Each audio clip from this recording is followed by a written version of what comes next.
Ce soir, nous avançons encore dans le membre inférieur. Vous vous étonniez l'autre jour, monsieur, que ma logique ne soit pas évidente. Pour ceux d'entre vous qui ne comprendraient pas, mon but, c'est que ça tienne debout. Que quand vous dessinez d'imagination, de mémoire, ou même, qui sait, d'après le modèle, la morpho peut peut-être vous aider à voir que ça tienne debout. Donc, dans un premier temps, là, on doit être au 15e cours à peu près, eh bien, j'ai souhaité que le bassin soit à l'aplomb par rapport au sol et ensuite, j'ai calé les membres inférieurs. Alors, j'ai essayé de vous en donner le contenu, hein, en tournant autour, en prenant diverses poses et attitudes pour surtout éviter les livres d'anatomie. C'est pour ça que je ne peux pas vous conseiller. L'autre jour, à chaque cours presque, certains d'entre vous, avec beaucoup de sagesse, me disent « Mais est-ce que vous pouvez me conseiller un livre ?» Non, il n'en existe pas, je suis désolé. Comme dit le cher Sfar, qui parlait de moi sur France Culture l'autre jour, mardi, je ne sais pas si vous l'avez entendu, il dit que le meilleur livre que vous puissiez avoir, c'est le cahier que vous êtes en train de faire, hein, il n'y a pas de problème. Alors moi, j'ai fait éditer il y a, je ne sais pas, une vingtaine d'années, peut-être le Richer, à la bibliothèque de l'Image, c'est épuisé. Je m'étais arrangé pour que ça ne vaille pas plus de 100 francs à l'époque, vous voyez, 15 € si vous voulez aujourd'hui. Et alors, si vous en trouvez, achetez-le, puis lisez la préface parce qu'elle est de moi. Et je dis à quel point ce livre m'a servi de somnifère, n'est-ce pas ? Mais par contre, il est propre, etc. Alors là, il y a une logique, hein, il n'y a pas de problème. Il y a un bonhomme, il est comme ça, et on monte, et on descend. Si vous voulez, on met les os d'abord, les muscles ensuite. Ah, c'est sinistre. C'est absolument sinistre. Alors, il y a des tas de bouquins, il y a des bouquins très laids. Les seuls beaux livres, alors ça, je dois dire, sont publiés chez Dover, aux États-Unis, en reprint. Vous les trouvez en haut du boulevard Saint-Michel, par exemple, mais vous pouvez peut-être les trouver ailleurs. En haut du boulevard Saint-Michel, vers la station de métro Port-Royal, vous avez le Val-de-Grâce, qui est là où il y a des fresques de Mignard qu'on ne voit pas très bien, mais c'est tout de même un monument très intéressant.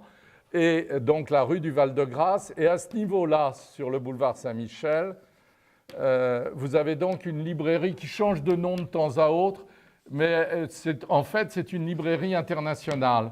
Hein, et vous pouvez entrer et vous trouverez un fonds Dover. Alors là, je peux vous recommander 2 livres. Mais malheureusement, ce n'est pas la forme humaine. Hein. Ça concerne l'Ellenberger pour tous les animaux possibles, etc. Et un merveilleux livre anglais du 18e sur le cheval. Alors ça, oui, il y a un Vesalius aussi, c'est-à-dire un Vesal, un livre de 1547. Ça, c'est pas mal. Je vous en montrerai. Parce que c'est un livre ancien, c'est assez beau. Moi, je déteste les livres d'anatomie mal dessinés. Ça, je trouve ça dégoûtant. Alors, le Richer, je ne sais pas si vous êtes monté dans la galerie de Morpho, mais il y a 2 ou 3 écorchés au garde à vous à l'entrée, là, sur le palier, qui sont affreux et ils sont de lui. Bon, mais c'était un très brave homme.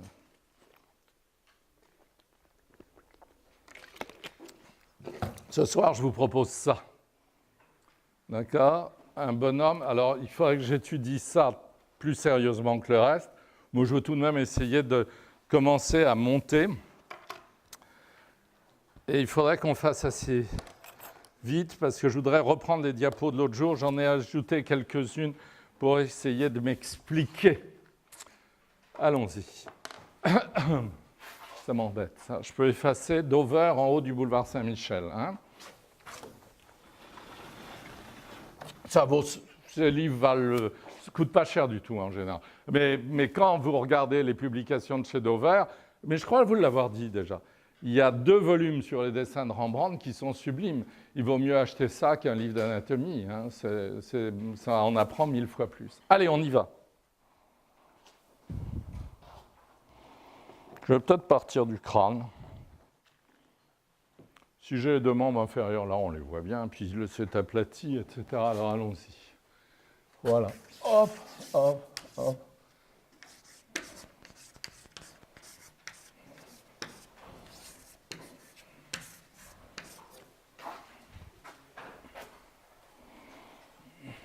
Donc,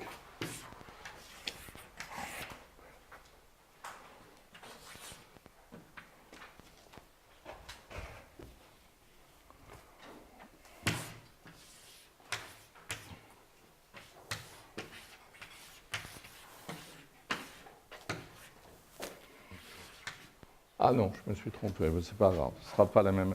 Ah, attendez.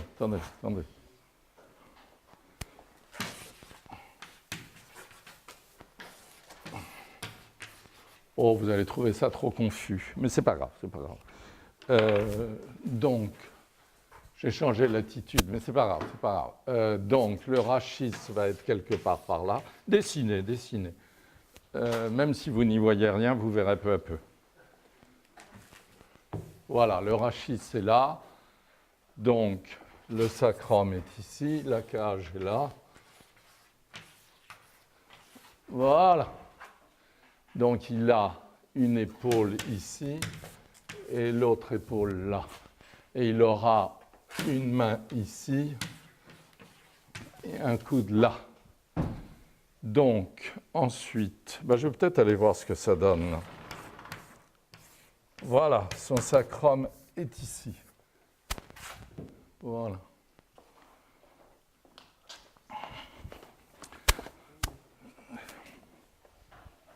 Voilà, oui. La cage, je la reprendrai tout à l'heure. Bon, alors, ça va être assez compliqué. Donc, on va voir où sera sa cage. J'avais envie de m'amuser, tant pis pour vous. Voilà, donc on va lui mettre une aile iliaque ici, une autre aile iliaque ici, un fémur là, un fémur là. On se tait, s'il vous plaît, un tibia ici.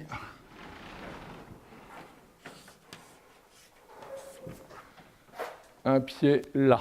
L'autre fémur sera ici. Il ne sera pas appuyé sur sa cuisse, mais ça ne fait rien. L'autre fémur sera ici. Les condyles seront là. Le tibia partira ici. Le péroné sera là. Et j'avais voulu qu'il ait le pied sur le sol. Donc, le péroné est là, oui. Donc, styloïde.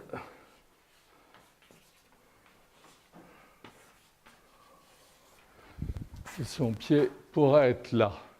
Je ne vois rien. Vous ne devez pas voir plus. Oui, il n'est pas du tout appuyé comme je le voulais. Mais ce n'est pas grave, ça.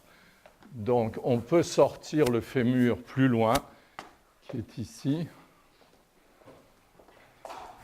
C'est ça, moi, que j'adore dans la morpho. Alors, je suis peut-être allé un peu tôt vers ça, c'est-à-dire m'amuser à dessiner n'importe quoi. C'est vraiment le dessine-moi,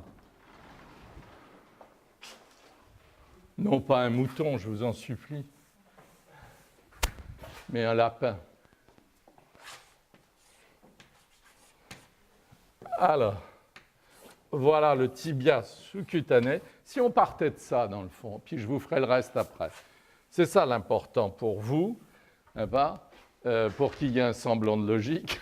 Donc, voilà le tibia sous-cutané. Ça, vous connaissez. Hein.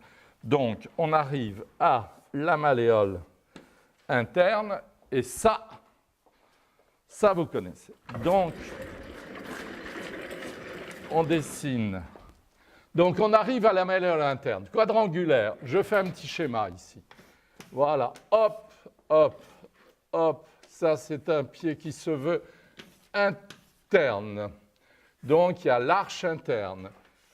On coupe la cheville verticalement et horizontalement au-dessus des lacets, pour ne pas dire coup de pied, parce qu'il y a ambiguïté, n'est-ce pas? Les gens qui parlent du coup de pied ici, il faudrait qu'ils l'écrivassent C-O-U-P. Or, ils l'écrivent souvent C-O-U. Or, le coup de pied C-O-U, c'est là.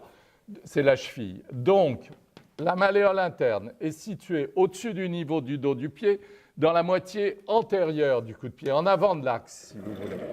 Donc, quand vous êtes ici, alors sous la malléole interne, je vais peut-être vous le faire en bleu pour que vous voyez mieux, vous avez la poulie astragalienne, vous devez commencer à connaître, la tête astragalienne et le col que vous pouvez repérer entre le pouce et l'index, n'est-ce pas? Voilà l'astragale. Ensuite, en dessous, le sustentaculum thalli. Et puis là, le train d'atterrissage du calcanéum. Ensuite, un os en arc de cercle, deux os en arc de cercle, scaphoïde cunéiforme, peu importe. Et on place le méta, je place la flèche oblique, n'est-ce pas? Oblique en bas et en avant. Oblique en bas et en avant. Voilà une arche interne de pied. Voilà. Donc, nous allons reprendre ceci ici. Voilà la malléole interne quadrangulaire. Il faut qu'elle soit dans le pied que nous allons placer au-dessus du niveau du dos du pied et en avant de la cheville, n'est-ce pas? Donc, nous visons. Nous plaçons le talon ici, si vous voulez, et puis nous allons atterrir à peu près comme ceci. Alors, le méta qui est oblique en bas et en avant, le voilà, n'est-ce pas? Le cuné, le scaphoïde, c'est peut-être un peu trop serré, donc je recule ici, voilà, le méta oblique en bas et en avant. Le cuné, le scaphoïde, la poulie, la tête, le sustentaculum thalli, c'est un peu en fuite, n'est-ce pas?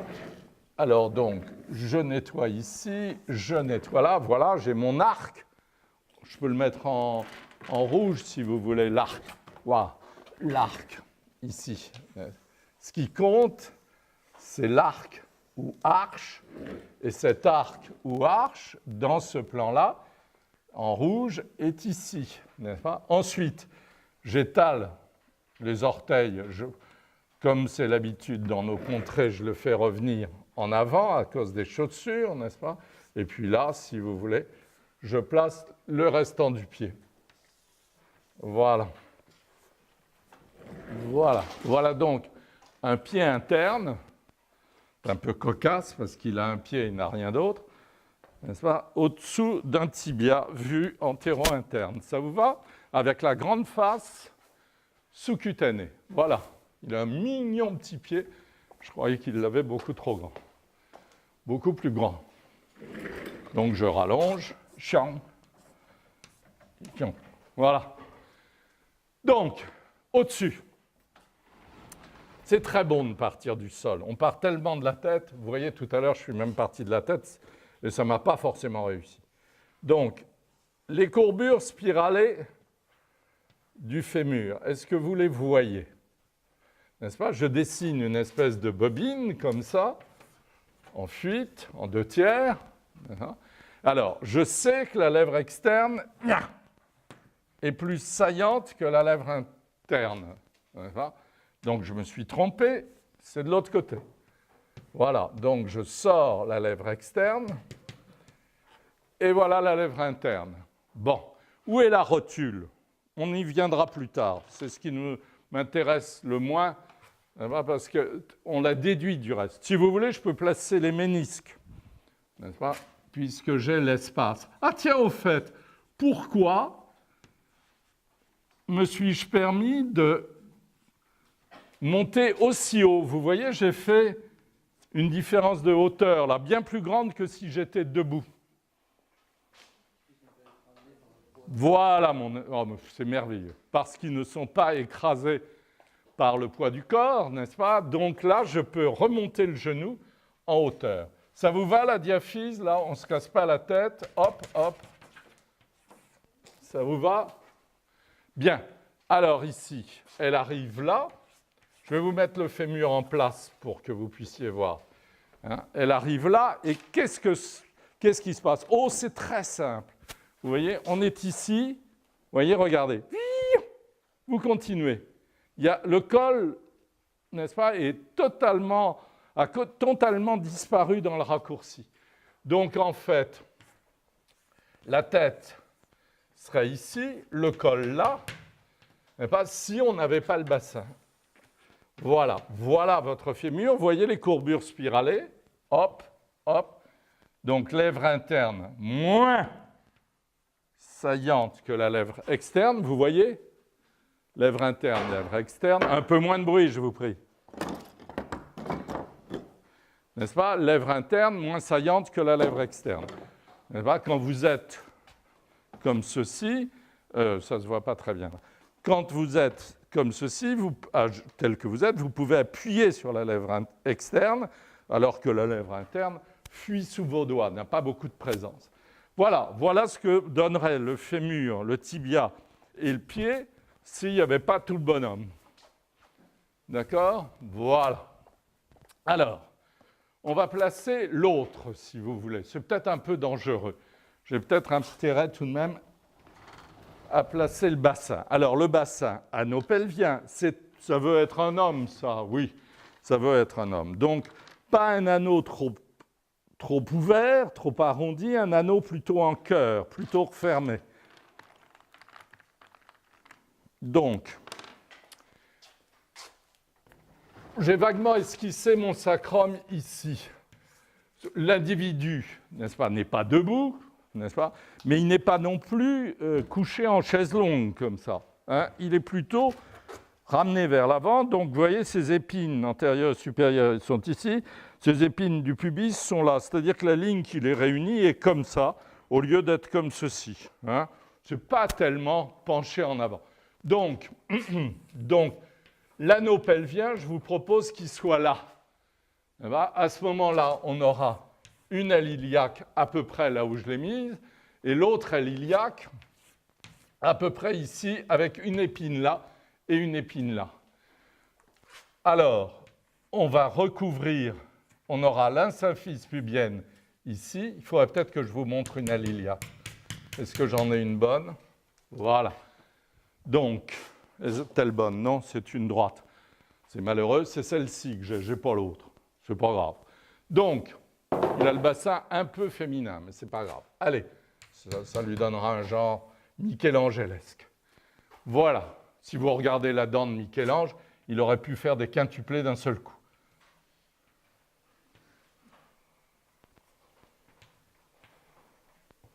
Voilà. Donc, est-ce que vous sentez là l'anneau pelvien qui apparaît, n'est-ce pas, comme ceci?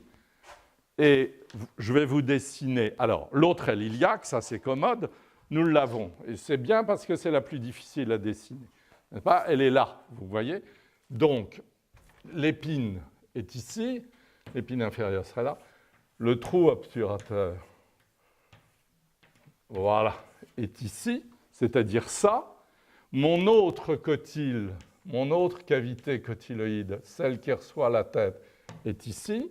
Je repars, voilà, c'est un petit peu haut. L'autre cavité cotyloïde, je vais la mettre là.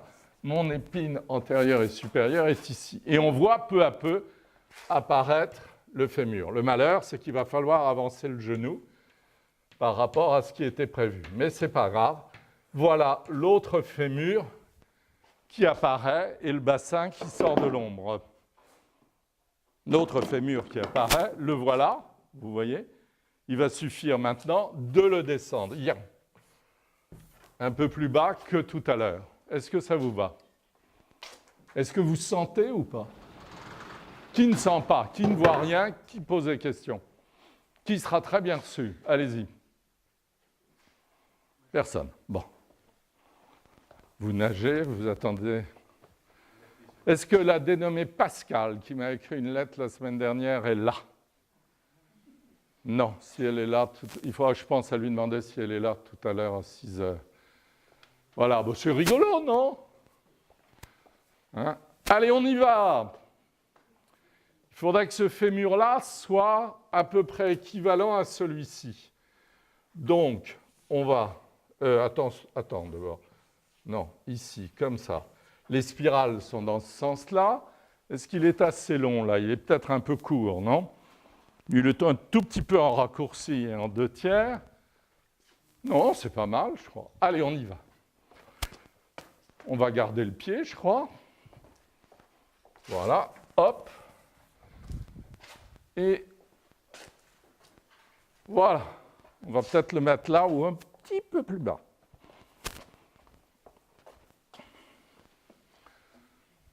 Tout petit peu, tout petit peu.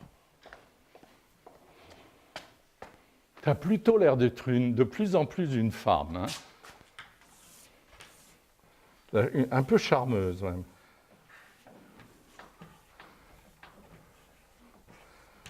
Voilà. Est-ce que j'ai raison?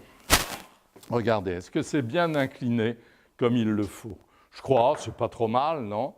Hein? Donc, une courbure spiralée ici, c'est du côté externe pour la lèvre externe, n'est-ce pas? Et beaucoup plus discret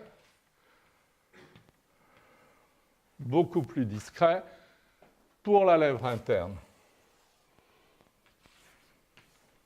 Est-ce que c'est assez long, Tarek? Ou est-ce qu'il faut que j'aille plus loin? Ça va? Alors, eh bien, on va raccorder. Qu'est-ce que vous en pensez? Est-ce qu'on peut se servir de ce pied? Peut-être pas, quand même. Il est peut-être un peu mal placé. Donc, c'est bien malheureux, parce que ça aurait été rigolo. On va essayer. Hein. Par avarice, j'aime bien conserver ce qui est sorti du premier coup.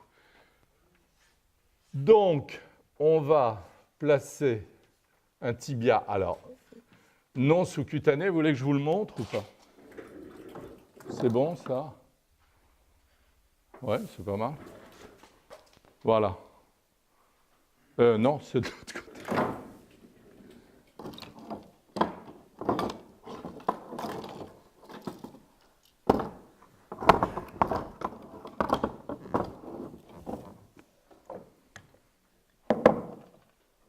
Non, j'ai qu'un tibia sans péroné.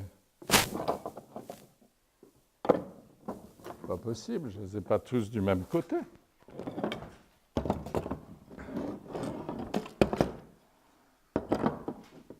Non, celui-là est bon.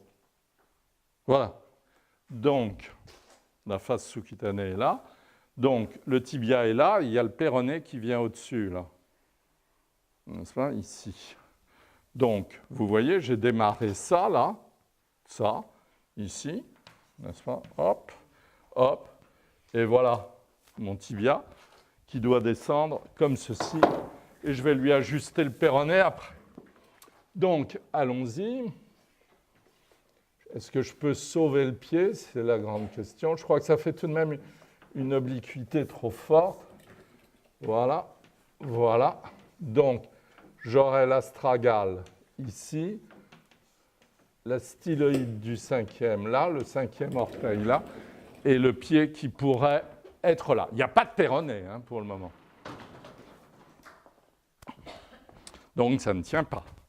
Il faut plaquer le péroné, voilà. Il faut plaquer le péroné. Alors, où le mettons, ce péroné? Il y a des bouquins d'anatomie, et surtout des livres de sciences stat, où on voit le péroné là, à côté. Enfin, mais ces gens-là n'ont jamais vécu, c'est pas possible. Hein? S'ils sautaient à pieds joints, il n'y a pas de problème. Le péroné sort là et remonte à l'intérieur de la cuisse. Que je sache, les péronés, on ne les a jamais vus monter là. Hein, jamais. Donc, il faut le bloquer.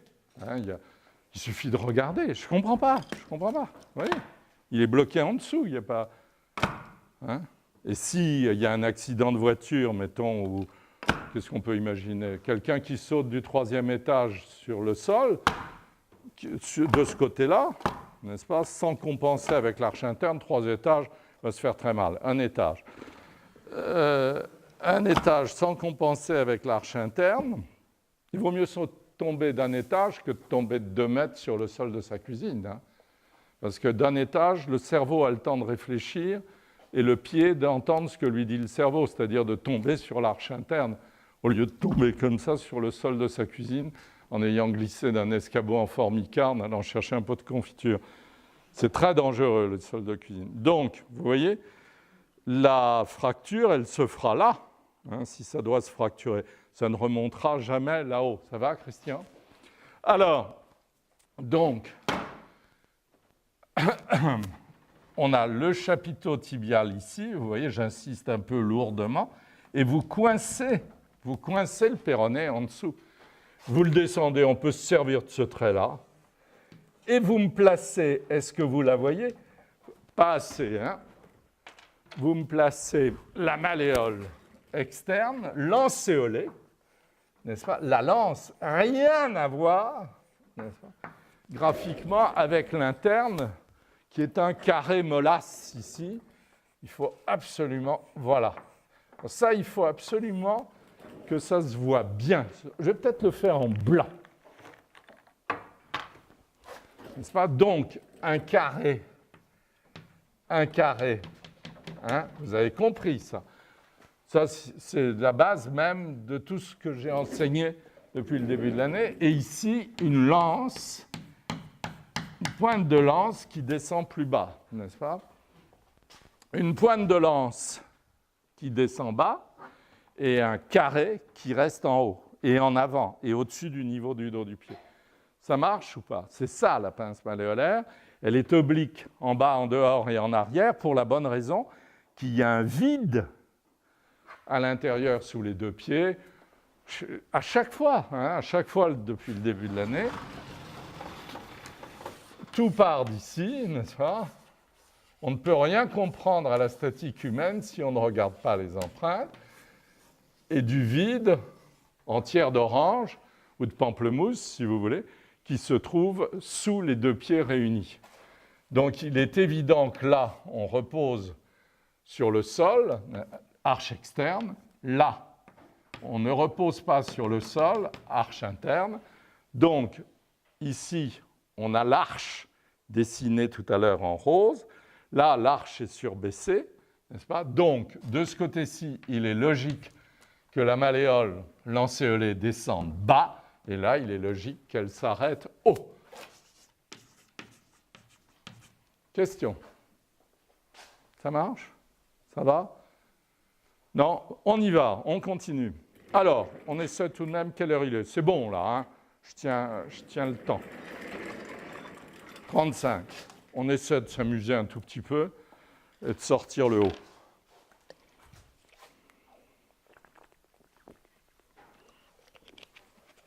Donc, un crâne avec des fosses orbitaires, fosses nasales, massif dentaire, pour aller vite, hein. Plus tard je ferai ça beaucoup mieux. Donc une branche montante, l'os de la joue, le maxillaire, et voilà.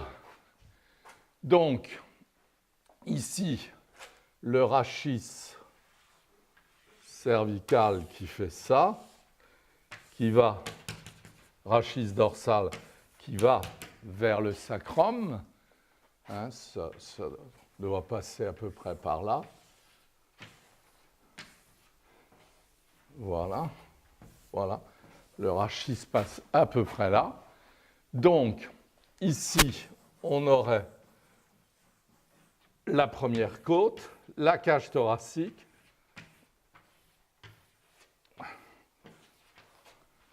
comme ceci.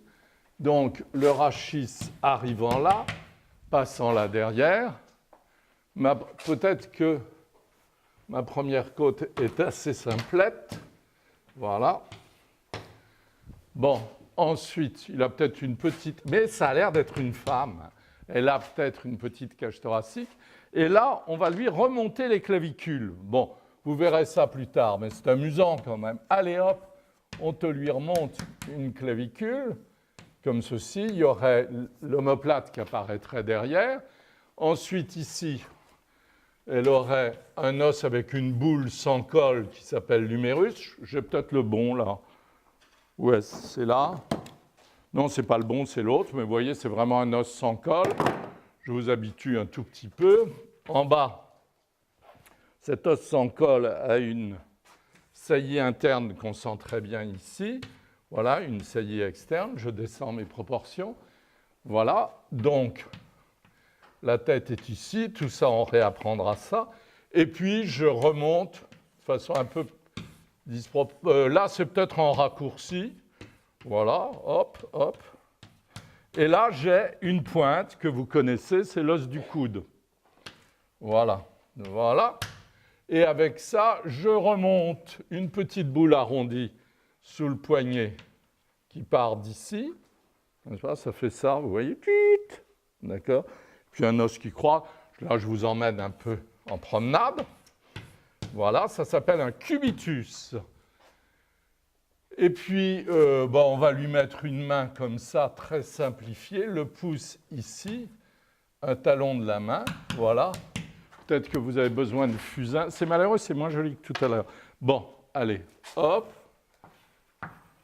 Voilà le bord interne de la main, n'est-ce pas? Son maxillaire devrait reposer dessus, voilà. Et son pouce, si vous voulez, démarrera là-bas. Le poignet sera ici. Il y a un os qui croise, qui vient ici, etc. Tout ça, on verra ça plus tard. Mais voilà, elle a... Donc, je ne sais pas si vous sentez, l'humérus n'est pas vu droit, comme ça, il est vu comme ça. C'est-à-dire, cette personne fait ça. Donc, il faut que je nettoie ici. Hop, hop, là, ça croise. Voilà, on va voir si c'est plausible.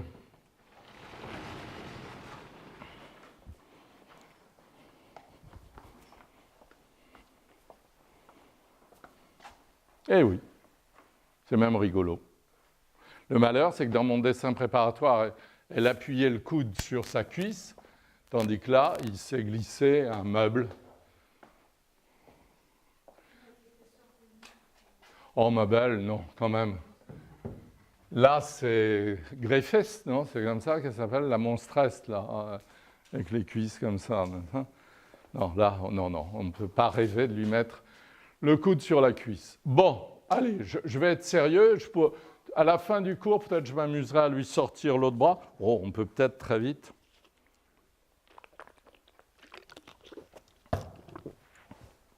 Quand vous regardez un bras comme ça, vous voyez, j'ai envie de lui mettre comme ça. Vous voyez, il y a une grande convexité là. Hein? Mais cette convexité, elle est due à l'os. Regardez.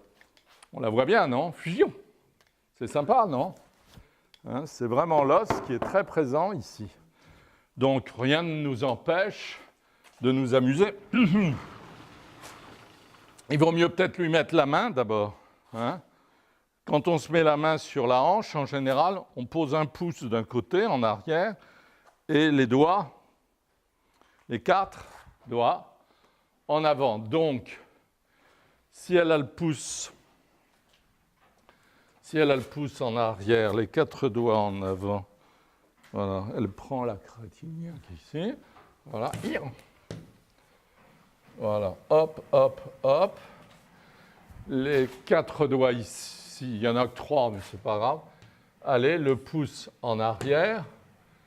La tête de l'humérus ici. Là, il y a un truc qu'on appelle le V deltoïdien, j'y reviendrai plus tard. Et voilà la convexité du bras. Il faut monter en regardant où est l'avant-bras, vous voyez. Non. Hop, hop. La clavicule, je la mettrai après, c'est pas très grave. Ici, il y a le coude. Vous me suivez? Il y a le coude là. Ch'tung! On descend le cubitus comme ça. Ch'tung! Une petite boule en bas. Hop. Ici, on met ça. Ch'touk, ch'touk. Hop, hop. Yap. Voilà. Et on pourrait presque incurver le pouce, là, vous ne trouvez pas? Un peu danse macabre pour le moment, mais ça va s'arranger. Voilà, ça vous va? Ah non, il n'y a pas de clavicule. Donc, vous voulez peut-être une clavicule pour le même prix. La clavicule, ça suit la cage thoracique. Quand on est asthmatique, on a des clavicules rectilignes. Quand on est plein de vie, on a des clavicules très convexes. J'ai une clavicule au fond de ma boîte. Là, je ne savais pas j'avais oublié qu'elle pouvait me servir. Voilà. C'est ça, une clavicule. Vous voyez? Ça, c'était quelqu'un d'assez costaud. Petit, mais costaud. Il se mettait ça là, vous voyez. Il se penchait en avant. Et vous avez la convexité.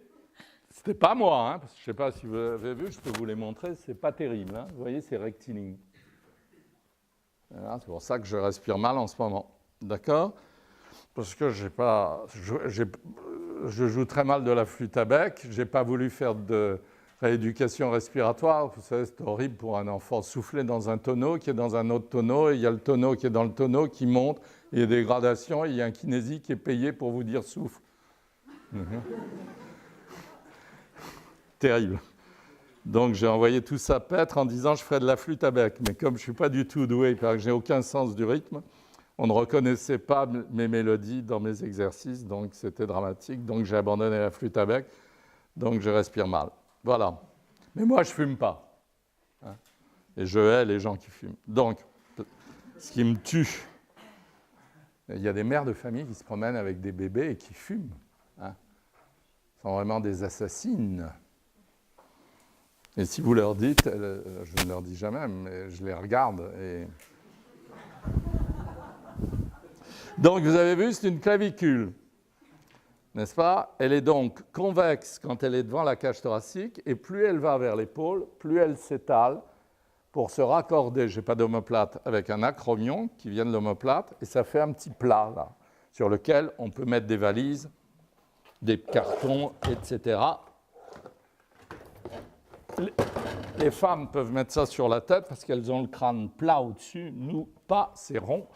Donc, on porte tout ça sur l'acromion et l'extrémité de la clavicule. Donc, vous voyez, c'est simple. Hop, vous donnez une convexité, puis une concavité. Ça vous fait une clavicule, puis un acromion. Voilà. Ya. Et là, alors, par contre, ici, c'est très écrit, hein, la fourchette sternale. Donc, on va aller chercher un bout de fusain pour incurver là, marquer le rachis. C'est bon? Oui. Voilà. La première côte est dissimulée là-dessous. La clavicule passe en dessous. Tout ça sera fait avec beaucoup plus de sérieux plus tard, mais j'avais un petit peu envie. La cage thoracique est vilaine. Un peu trop, elle ne va pas du tout avec ce personnage. Un peu trop en ballon de rugby, n'est-ce pas? Donc, on va lui faire une cage plus chic. Voilà, plus tendue, plus distinguée. Voilà. Voilà, une cage à 10 côtes, car il n'y a que 10 côtes dans la cage thoracique, plus 2 flottantes qui n'ont rien à voir. On en reparlera plus tard. Ça, c'est le sternum et l'appendice xiphoïde. Le rachis, qui est vraiment la chose plastiquement la plus importante, l'axe de construction, n'est-ce pas? Voilà, le sacrum serait ici. Et voilà, je pense que là, vous avez, peut-être pour la première fois de l'année, non? Je ne sais pas. Je m'étais amusé à le faire une fois déjà. Vous avez une charpente osseuse. Je ne dis pas un squelette, hein, pitié. Je n'ai pas cette prétention. Mais j'ai cet orgueil, si vous voulez, de dire charpente. Ma main est trop en dehors de l'aile iliaque. Il faudrait la ramener un tout petit peu. Et voilà, n'est-ce pas? Donc, à ce moment-là, ça pourrait tenir mieux. Ou peut-être j'étale... Ouais, j'en fais une femme. Allez, on va lui étaler les ailes iliaques un peu. Voilà. Là, si vous voulez, je peux vous mettre des os. Hein, c'est pas... Voilà. Donc, et puis là, je lui étale un peu les ailes iliaques. Et puis voilà, le tour est joué. Question? Ça va? Jean-Max.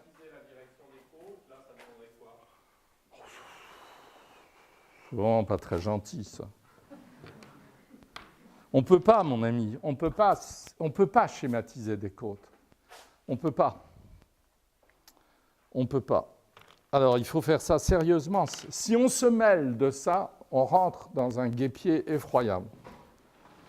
Ça n'a de sens que si on a une maîtresse ou un amant dont on voit les côtes. Parce que tout de même, pas fréquent, quoi. Ou alors, il faut vraiment lui demander de respirer fort, ou qu'elle soit en anémie, n'est-ce pas? Alors, je vais répondre à la question. Si on prend une cage thoracique de face, c'est vraiment le seul moment où il faille la prendre de face. Ça n'est pas un ballon de rugby, c'est une mitre en général. Ah, la mienne n'est pas... c'est pas une référence, mais enfin, elle est presque normale. Voilà, c'est large comme ça, c'est plat, ça tombe à l'aplomb. Ça ne se resserre pas. Il n'y a que les cadavres qui resserrent leur cage thoracique, étant donné qu'ils sont couchés. Je ne vais pas vous refaire le coup, n'est-ce pas, de me coucher, mais quand on est couché vivant, on a encore une trace du rachis, n'est-ce pas? C'est-à-dire qu'il y a des courbures du rachis, et la mort fait que le rachis descend, et un corps mort posé sur une table de dissection, il n'a plus du tout la forme du vivant, il a la forme de la table. Si vous voulez, je peux vous montrer des diapos, je crois vous en avoir montré une. C'est sinistre. Donc, je parle de ça. Ah oui, quand il est vivant, le rachis est là, couché comme ça, et la cage se lève, n'est-ce pas, et inspire définitivement pour partir dans l'au-delà. Donc ça fait le ballon de rugby qu'on voit, mais là, sur le vivant, c'est large en bas et ça ne se rétrécit pas. Deuxième chose qui choque beaucoup, les cadavres ont au moins ça entre la cage thoracique et le bassin, donc dans les livres d'anatomie, ça devient des petites danseuses complètement serrées là. Moi, la fin de ma cage est là, le début de mon bassin est là. Il n'y a pas de distance, sinon si on prenait la taille aux filles, comme dit Victor Hugo, et le dimanche, je ne me souviens plus du vers, hein, eh bien, si on leur prenait la taille entre la cage et le bassin, il suffirait de faire ça et on comprimerait la vésicule biliaire, n'est-ce pas? Ça serait absolument atroce. Non, alors c'est ça le schéma classique. J'arrive, mon cher ami. Le schéma classique des bouquins, c'est ça, n'est-ce pas, avec cet espace-là. Ça, c'est le cadavre. Sur le vivant, c'est comme ça. Alors, le principe, cher Jean-Max, c'est que le premier cartilage, celui de la première côte, est oblique en bas. Le deuxième cartilage est horizontal. Le septième cartilage est là, et c'est le dernier. Du septième partiront septième, huitième, neuvième et dixième côte, en faisant des arborescences. Je veux dire par là que de ce cartilage-là, tu pars comme ça, comme ça, comme ça, par exemple, et ça te donne... Christian, qui a beaucoup sculpté ça, hein, c'est ça. Donc, et ça donne des arborescences comme ça, qui partent toutes du septième cartilage. Alors, tu vois un peu la vacherie, alors, de dessiner ça dans l'espace ici, d'accord, hein? Surtout, mon ami, que partant de l'omoplate, tu as le grand dentelé, partant de là, tu as le grand oblique, qui ont des allures de côte. Et ma mère, qui était, comme chacun sait, très sotte, n'est-ce pas, à l'époque de ma puberté, me disait « on me voit les côtes ». Un jour, j'ai levé le bras, j'ai touché et j'ai dit « non, c'est du muscle ». Car on a des dentelures, là, sur la cage thoracique, surtout à l'époque de la puberté, au moment où on dégraisse, car on a une forte poussée de croissance en hauteur, surtout moi. Et donc, ce ne sont pas les côtes. Je ne sais pas si tout à l'heure... Non, pas dans mes diapos. Voilà, alors le problème, il est là, n'est-ce pas? Septième cartilage. Ensuite, entre le deuxième et le septième, il faut se dire qu'il y a le troisième, le quatrième, le cinquième, et j'ai raté mon coup, le deuxième, le troisième, le quatrième, le cinquième et le sixième. Et à ce moment-là, on peut raccorder. C'est bon? 3, 4, 5, non, 6, voilà. Alors, tu vois, c'est vraiment très difficile. Très difficile. Voilà. Et voilà. Et de face, je n'y suis pas tellement bien arrivé. Voilà. Alors ça, c'est une cage thoracique d'ectomorphe. Et vous voyez comme c'est difficile, n'est-ce pas, à bien placer. Et en fait, ma religion à moi, c'est que ça n'a, Je dis ça très gentiment. Ça n'a aucun intérêt.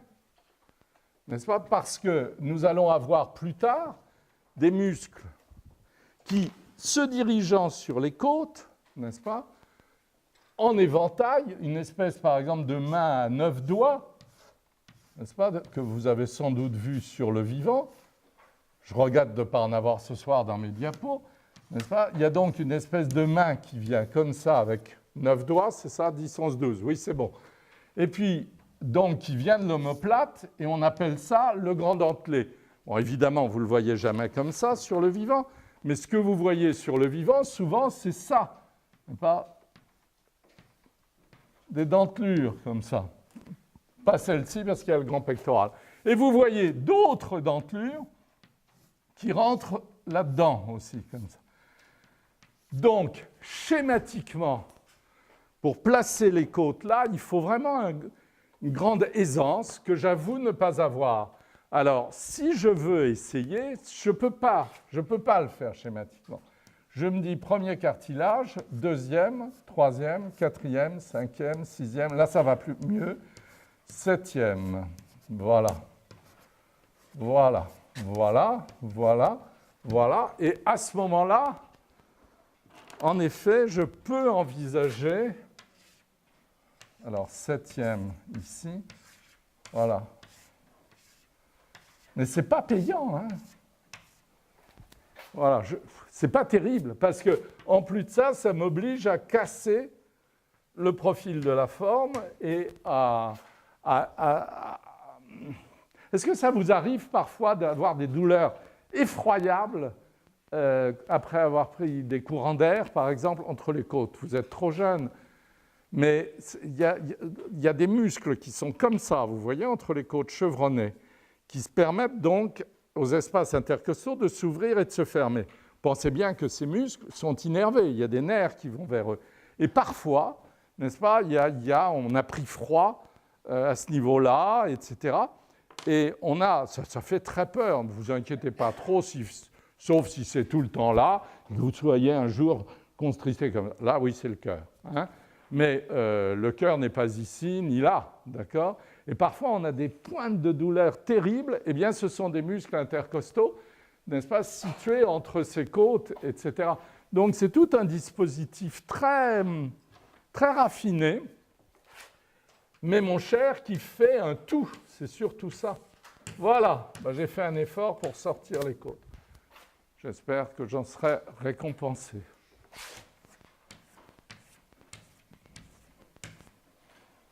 Voilà. Ça vous va? J'ai répondu. Une autre question, un peu moins difficile. Non? Bon, eh bien on y va. On y va, 6h moins 10, moins 5, c'est bon.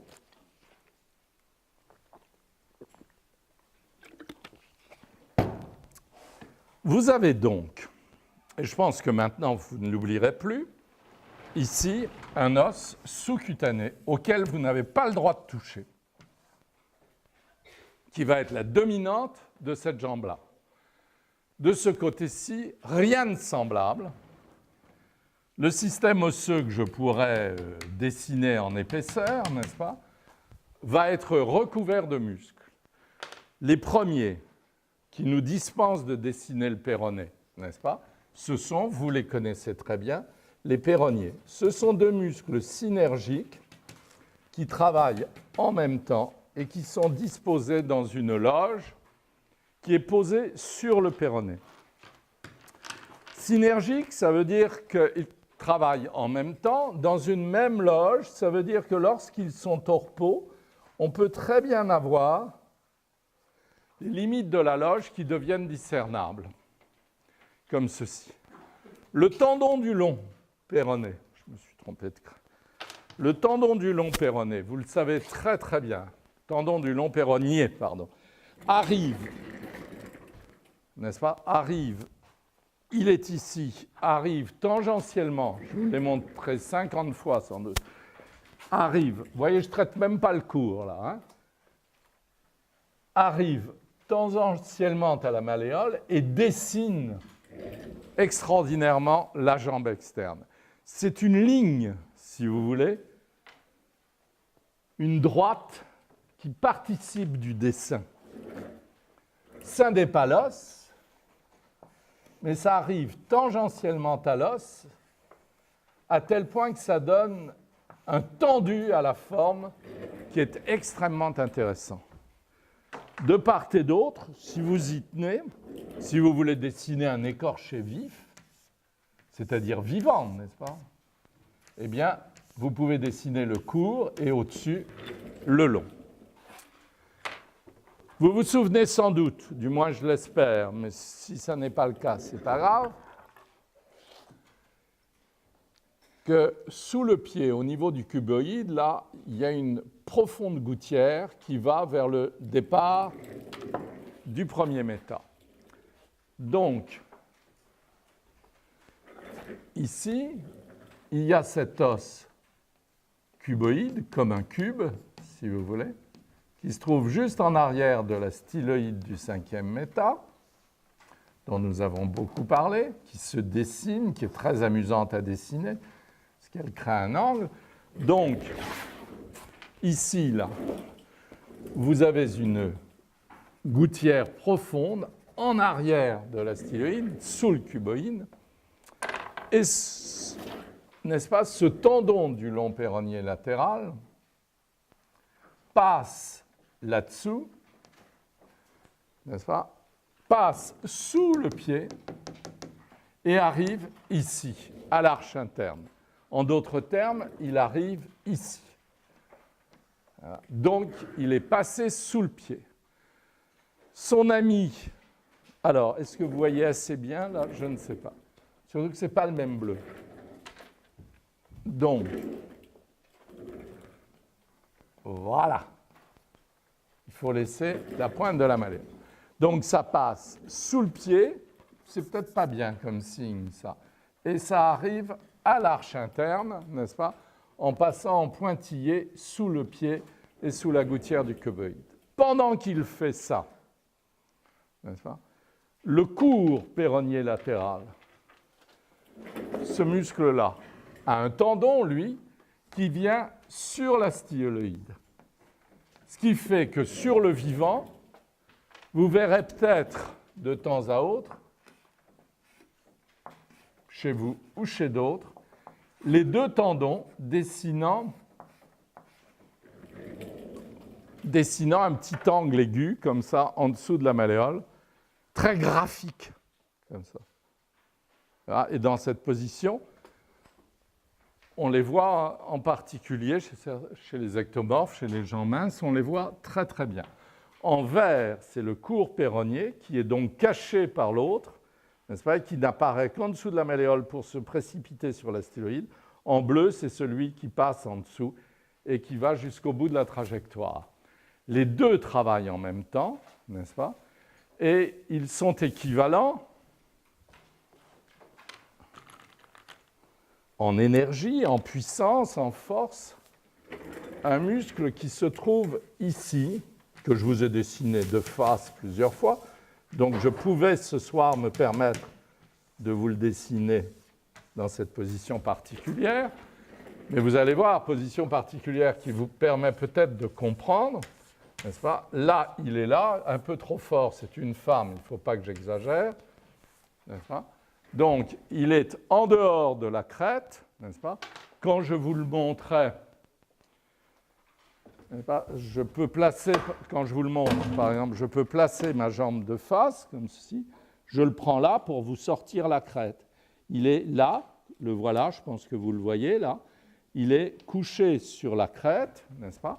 Et j'ai dans mes os, là, un petit costaud, vous voyez, ici, qui avait un jambier absolument énorme, vous voyez, ici, qui lui a même déformé la jambe, si je puis dire. Enfin, c'est pas vrai. La jambe et le jambier faisaient qu'il avait des jambes courtes, puissantes, en varus. Il devait sauter très facilement.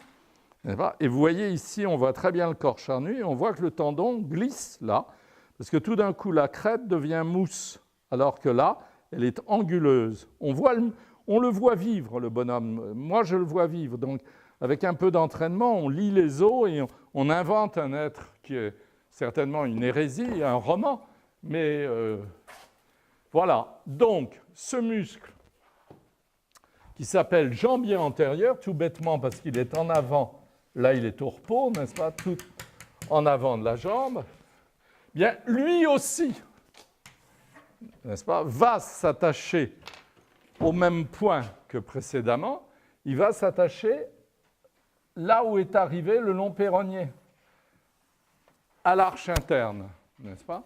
Donc ici, bien évidemment, on ne le voit que parce qu'il est dans un dédoublement. Je ne suis pas très content là hein, du tendon. Je vais reprendre.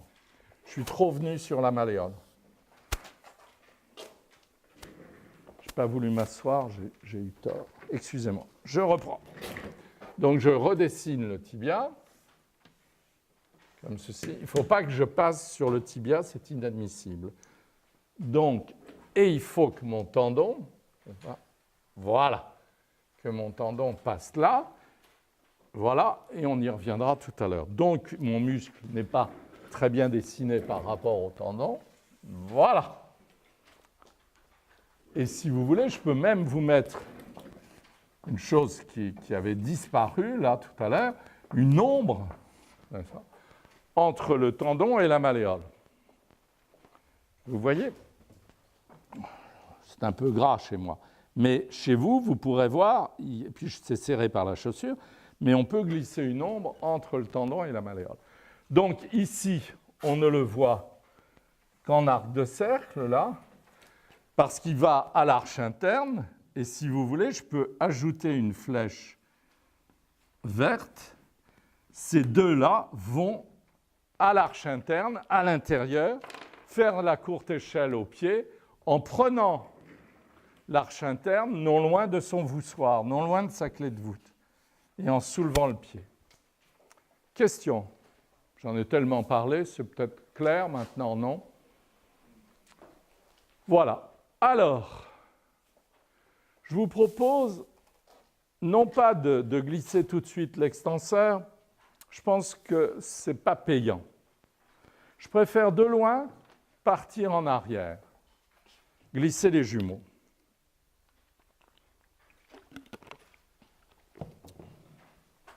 Donc, j'accroche les jumeaux internes. C'est une femme, hein, c'est pour ça que je ne m'en vais pas trop en arrière. J'accroche, peut-être que vous trouvez qu'ici, le condyle n'est plus assez lisible. Enfin, moi, je trouve.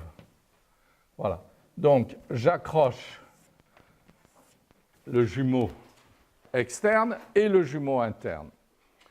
Je vous ai fait des cours qui vous expliquaient les fléchisseurs à l'intérieur pour justifier le fait, n'est-ce pas, que le jumeau s'étale ici et ensuite soit continué par le solaire qui lui-même est raccordé au talon par le tendon d'Achille. Voilà. Donc, le dessin de cette forme, que maintenant, j'espère, vous connaissez, le voilà. Le voilà. Vous avez le jumeau interne qui s'étale relativement. Comme j'ai envie que ce soit dans le caractère du modèle et pas me retrouver avec un monstre comme la jeune fille que j'avais dessinée mardi, dont on aurait pu croire qu'elle avait des bottes. Et vous voyez déjà, là, c'est bien lourd déjà. Hein. Oh là là là. Donc, je vais retendre un peu parce qu'il y en a déjà trop, quoi. C'est ça qui est extraordinaire. Chez certaines femmes minces, j'adore les petits boudins, ne me faites pas dire ce que je n'ai pas dit, mais c'est beaucoup plus tendre, beaucoup plus doux, etc., etc. Mais alors, par contre, pour leur expliquer qu'elles sont belles, celles-là, alors, il faut se lever matin. J'ai remarqué dans la vie que l'une des choses les plus difficiles qui soit, c'est d'expliquer à une femme qu'elle est belle. C'est très étrange. Du moment qu'elle ne ressemble pas à une gourde de magazine, l'une des femmes les plus épouvantables qui soit, c'est vraiment Claudia Schiffer, par exemple. Je ne connais pas de baby, comment on dit, de poupée Barbie, qui ait fait autant de mal. Ce n'est pas du tout de la démagogie de ma part, n'est-ce pas? Mettez-vous nu, ne vous mettez pas au garde à vous comme dans un livre d'anatomie, je vous en supplie. Parce que là, tout le monde est laid. Et moi, le premier, grand Dieu. Hein, et ça fait longtemps, je peux vous dire. Mais regardez-vous vivre et bouger, et si on vous dit que c'est très très beau, écoutez un peu. Parce que c'est complètement idiot. Alors, je me calme, et je mets là. Bien différent, vous êtes d'accord, je veux bien une fois de plus, une fois encore. Vous montrez jumeaux solaires ici, malléole, d'accord, et vous montrez jumeaux solaires, malléole, ça n'a rien à voir, c'est beaucoup plus étroit. Donc ici, vous avez un solaire, je n'ai même pas envie de dessiner les fibres, voilà, très étroit, avec... Le tendon est vert, là, oui. Avec un tendon. Il faut être étroit. Alors, je suis désolé, c'est peut-être moins explicite que quand je vous dessine des monstres larges. N'est-ce pas? Là, l'espèce de rose, c'est le solaire. Et vous voyez, il faut être discret, ce qui est extrêmement difficile. Pour ça, le bodybuilding, c'est vraiment fait pour les imbéciles, parce que ils croient que quand c'est gros, on voit les muscles. Mais on peut les voir quand c'est discret aussi. Puis c'est un peu plus émouvant quand même. Mais ça, c'est comme Claudia Schiffer, c'est l'univers médiatique contemporain. Plus c'est bête, plus c'est audible. Voilà. Mais n'empêche que cette jambe-là, je crois qu'elle n'est pas trop mal dessinée. Parce que je me suis contrôlé. Donc le tendon d'Achille arrive là. Alors, vous n'allez peut-être pas comprendre, je vais peut-être mettre des numéros, quitte à les effacer après.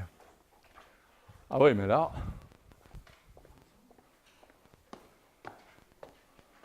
Il y a même trop de jambiers, vous voyez. On peut retirer... Là, c'est un exercice intéressant que nous faisons ensemble. Vous voyez, on peut lui retirer du jambier. On peut peut-être lui remettre un tout petit peu de jumeau, un chouïa. Le jumeau externe est en pointe. Vous voyez, déjà, là, elle fait joueuse de volley-ball. Voilà, tout petit chouïa pour que vous compreniez. Et qu'est-ce que vous allez mettre là? L'extenseur commun, bravo. Donc, vous ne faites qu'utiliser la place qui vous reste. Il n'a pas de volume. Il n'a pas de volume en lui-même. N'est-ce pas? Donc, là, vous pouvez un peu le voir, une forme triangulaire, il glisse en dessous.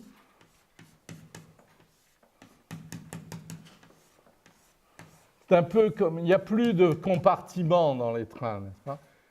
Mais quand il y avait des compartiments, dans le métro, par exemple, là, ça s'est peut-être un peu calmé, mais il y avait des loulous qui s'étalaient, là, ces temps-ci. Vous avez remarqué, le chic loulou, c'était de s'asseoir et de prendre les 2/3 de la place, vous voyez? Ça, c'est le jambier antérieur. Oui. Et vous, extenseur commun, vous êtes forcé de vous nicher à côté. Vous voyez ce que je veux dire?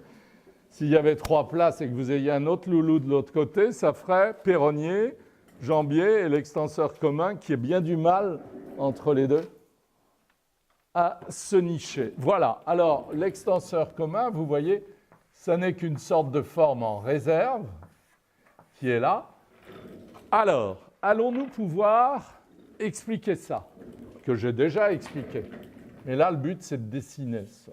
Donc, vous avez au niveau du coup de pied un ligament annulaire du coup de pied qui est en fronde comme ça. Je le dispose tel qu'il est dans cette vue, n'est-ce pas? Le tendon du jambier antérieur passe, celui-là, le vert, passe dans le dédoublement, n'est-ce pas?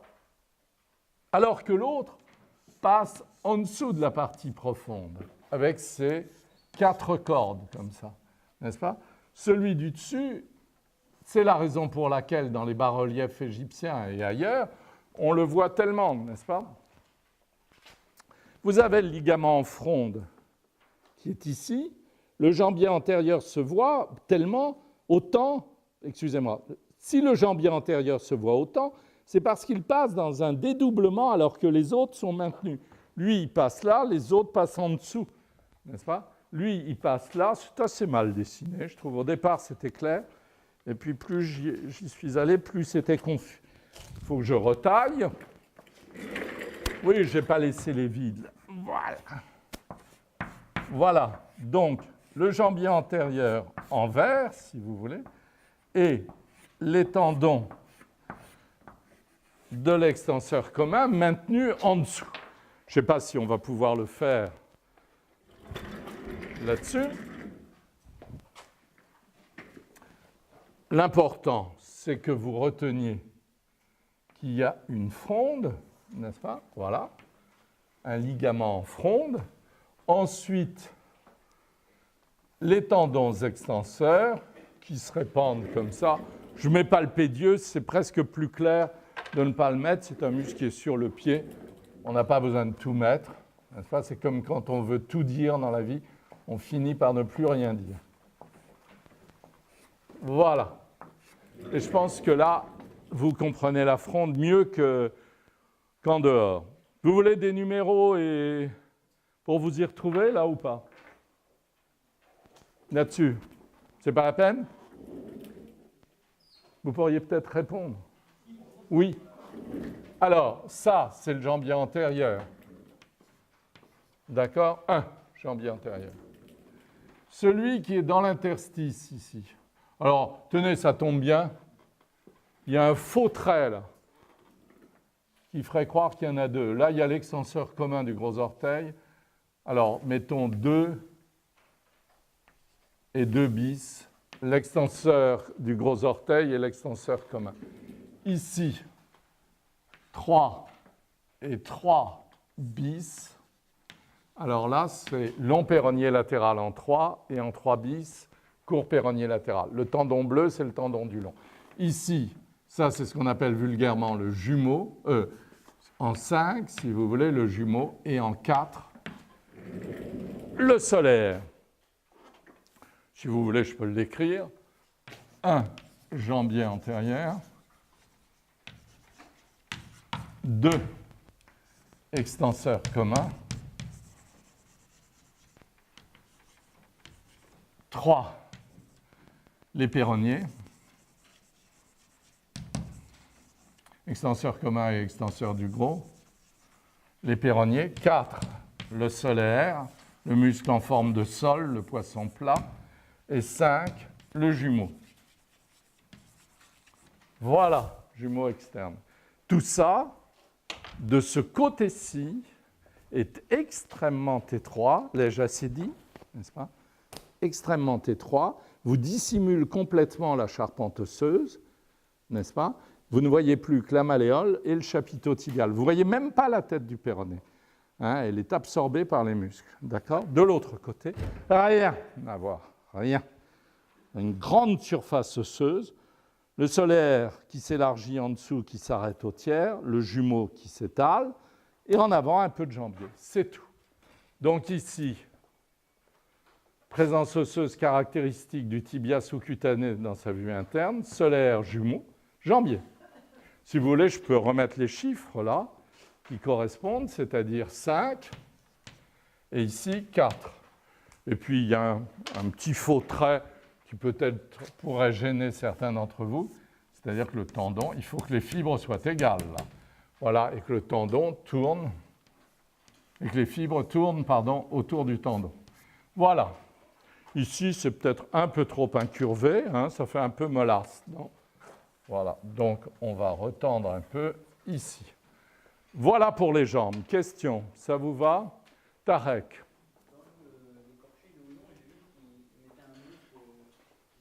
On le regardera ensemble, mon vieux. Il a vraiment fait ce qu'il voulait et il a eu raison. Hein? C'est le bronze dont vous parlez. Oui, forcément. Non, le plâtre était en bas ces temps-ci. Bon.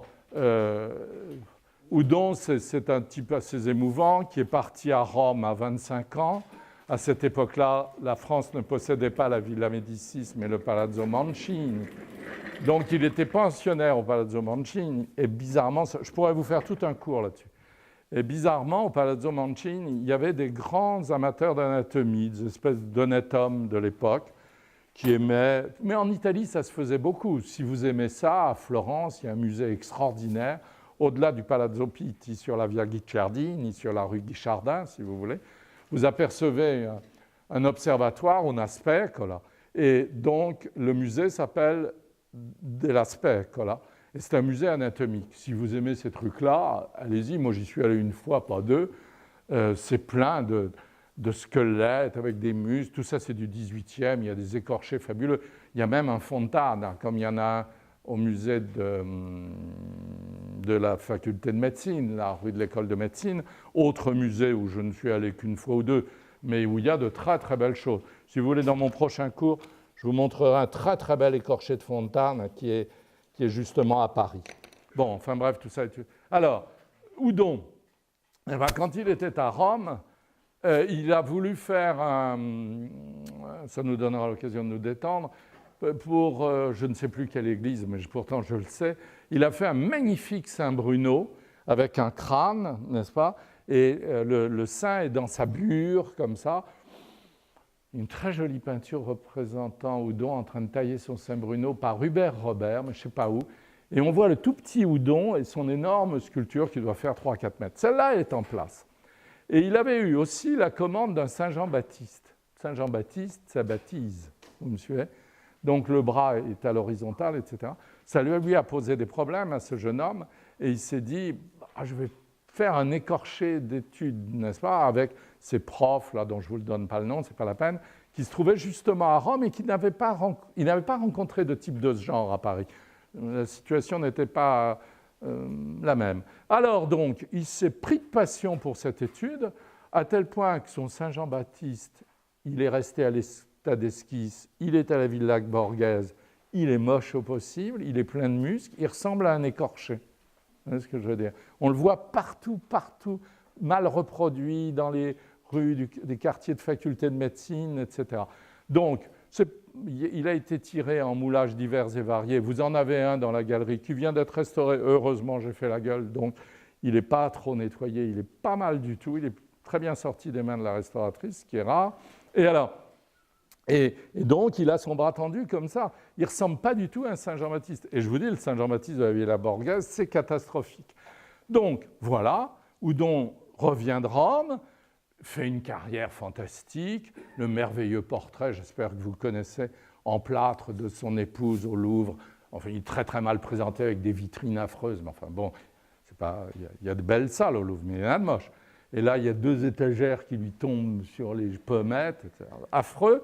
Bon, mais c'est un plâtre sublime. Et puis le malheur, mais le bonheur de Houdon, c'est qu'il a fait les portraits des filles royales, des filles de Louis XV. Il a énormément portraituré des aristocrates en tout genre de l'Europe entière.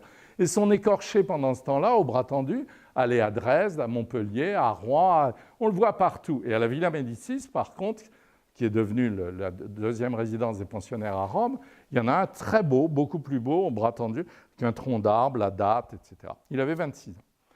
Donc au moment de la Révolution, le pauvre Houdon, qui était un nerveux, un court, puissant, nerveux, très sympathique, je vous donnerai une anecdote après, ça m'émeut de parler.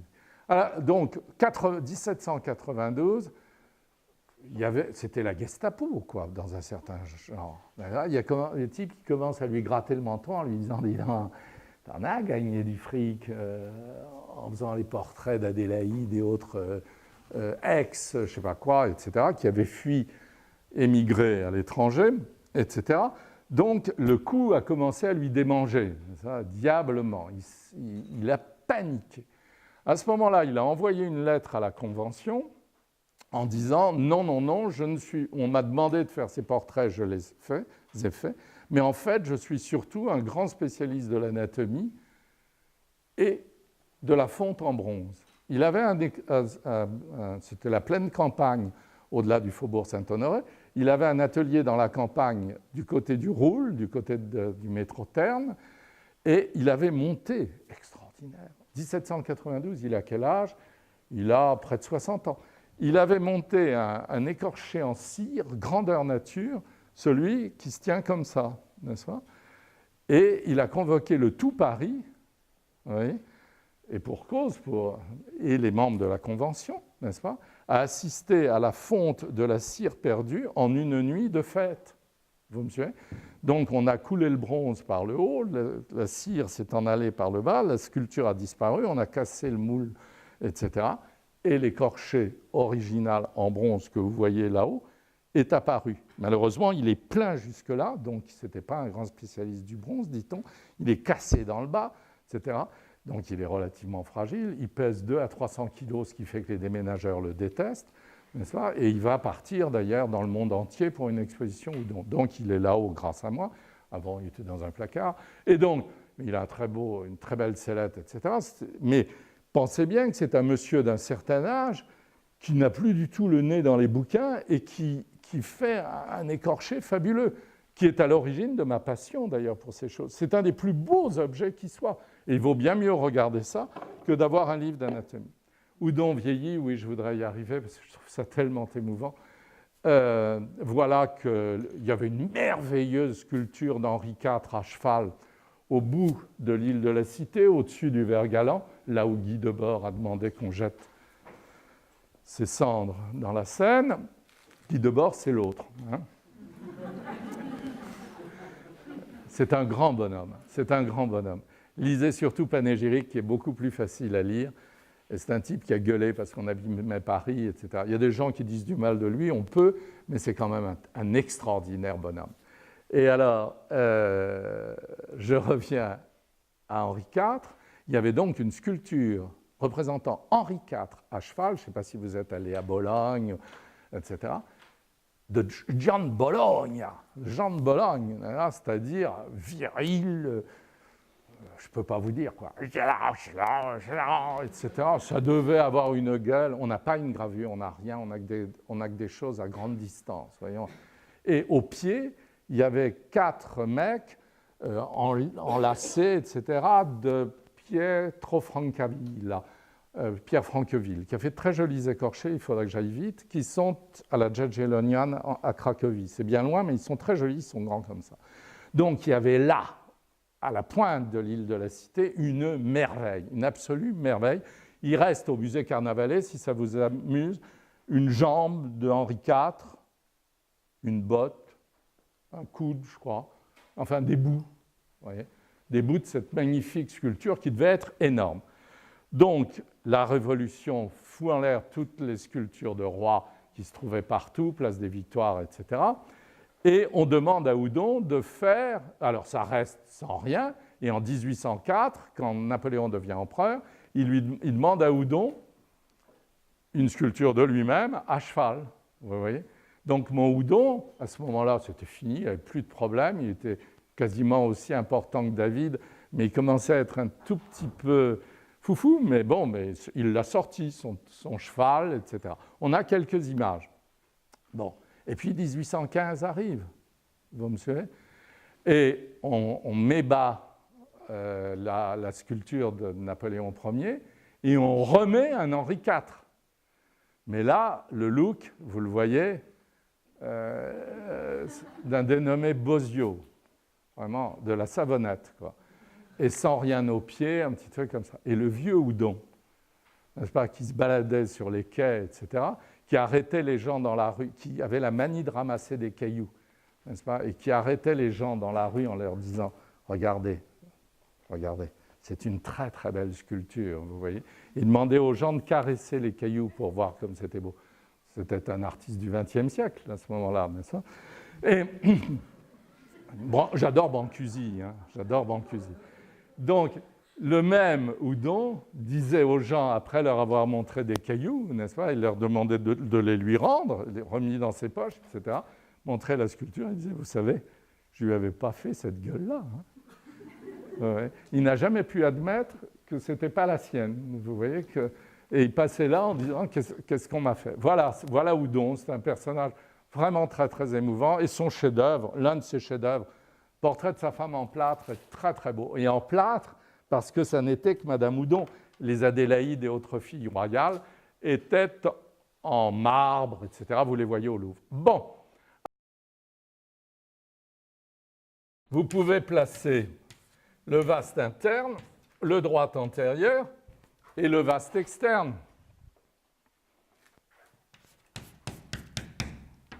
Je ne change pas de couleur aujourd'hui. n'est-ce pas? Je les laisse tous les trois dans la même couleur. Je vais peut-être reprendre en blanc parce que là, on ne sent pas le volume. Donc, le vaste interne, le droit antérieur, le vaste externe. Je place la rotule. Vous voyez, je n'en ai besoin que maintenant. Ce n'est pas la peine de la mettre trop tôt. Elle dépend du muscle, n'est-ce pas? Je vais même la mettre en blanc. Donc, elle est poussée par la lèvre, par le condyle interne. Voilà, voilà donc la rotule, n'est-ce pas? Et voilà le tendon du quadriceps qui descend sur la rotule. C'est un petit peu trop vulgaire. Voilà, on va calmer le jeu. Voilà, donc vaste interne, vaste externe, droite antérieure. Ici, je n'ai pas du tout envie de me casser la tête. Je vais mettre le sexe, n'est-ce pas, au niveau sous-pubien, et puis partant de là, là c'est vraiment au repos dans cette attitude, j'ai la graisse qui enveloppe les adducteurs. Oui, mais ici, je reprends le tracé musculaire et même des tendons qui sont en dessous. Donc, vous voyez, là, je peux laisser aller mon trait, mais là, par contre, je raccorde. Une fois que j'ai cette ligne-là, je me dis qu'il faut que je tende, pardon, excusez-moi, qu'il faut que je tende le dessus en concordance ou en rime plastique, si vous voulez, avec le dessous. Là, je marque un peu le tendon du jumeau, je tends ici, je place mon jambier en fonction, et à ce moment-là, j'équilibre les masses que j'ai étudiées jusqu'à maintenant, pas anatomiquement, analytiquement, en faisant l'analyse. Et je suis toujours aussi déçu par cette ligne-là. Vous voyez, il ne faut vraiment pas se laisser aller. Regardez comme elle est moche. Eh bien, il faut tendre droit, là, il n'y a pas de problème. Sinon, ça n'est pas dans son plan du point de vue perspectif. Hein, je crois que c'est bien plus joli en étant droit. Question? Non? De l'autre côté, eh bien, autant là, le couturier domine, autant de l'autre côté, il n'en est pas question, n'est-ce pas? De l'autre côté, vous descendez le moyen fessier qui est ici, n'est-ce pas? Qui va de la crête iliaque au grand trochanter, n'est-ce pas? Vous allez avoir le vaste externe qu'on ne voyait presque pas, n'est-ce pas? Alors là, va être extrêmement présent, dominer carrément toute la forme. Comme on est relax, n'est-ce pas? Il a tendance même à peser. Le droit antérieur qui part de la crête iliaque ici, c'est bleu là, pardon. Donc, le droit antérieur qui part de l'épine antérieure et inférieure, je ne sais pas si vous me suivez, le couturier part de là, le droit antérieur part d'ici. Le droit antérieur, donc, qui part de là, qui arrive ici. Il n'y a pas de rotule, il faut en mettre une. Donc, une rotule. Donc, le droit antérieur, voilà. Donc, on va le mettre en intermédiaire. On va raccorder, ça c'est très féminin, le vaste externe sur le tendon du droit. Vous voyez, ça, chez l'homme, ça ferait boule. Un tout petit peu de vaste interne, mais vraiment un chouïa, n'est-ce pas, de l'autre côté, le droit antérieur. Et puis, on va recommencer, si vous voulez. Alors, le couturier, je veux bien qu'on en voit un tout petit bout là, mais on voit surtout, on sent surtout qu'il détermine un creux, si vous voulez, à l'intérieur duquel on aurait peut-être un peu de gras ici. Voilà. Donc, je vous mets un tout petit peu de couturier. Il est de quelle couleur de l'autre côté? Il est rose. Voilà, un peu de couturier. Mais surtout, ici, on a les ischio-jambiers. Je ne sais pas si vous vous souvenez, biceps. Le tendon vient sur la tête du péroné. Alors, le court biceps est ici, le long biceps est là. Mais surtout, puisque c'est une femme, puisque je lui ai mis du gras là, alors je vais aller regarder pour bien viser, mais il faut de part et d'autre de ce trochanter que je mette une su- et une sous-trochantérienne. N'est-ce pas? Vous avez l'impression de caresser un mec, là, d'accord? Donc, il ne faut pas être trop vulgaire, hein, pas trop se laisser aller. Mais vous mettez un peu de sous-trochantérienne ici, un peu de un peu de sous-trochantérienne là. N'est-ce pas? Donc, la graisse intérieure de la cuisse, ici, un grand pectoral, un sein, un grand pectoral, un sein, les grands droits, une péri ombilicale, je ne sais pas si c'est utile. Ça, j'ai un petit peu envie d'une sous-trochantérienne qui lui passerait entre le pouce et les doigts, voilà, et qui arriverait ici. Voilà. Oh, zut. Voilà. Non, c'est trop. Voilà. C'est beaucoup plus tendu que ça. Voilà. Donc, on pourrait mettre un peu de gras le long du couturier, là, peut-être un tout petit peu là, mais pas trop. Bon, on va regarder ce que ça donne. Ben, si vous l'avez sorti, vous savez qu'au bout d'1 mois et demi de morpho, si vous en êtes sorti, si vous n'êtes pas mécontent de votre dessin, ben, c'est bon signe, hein. Voilà.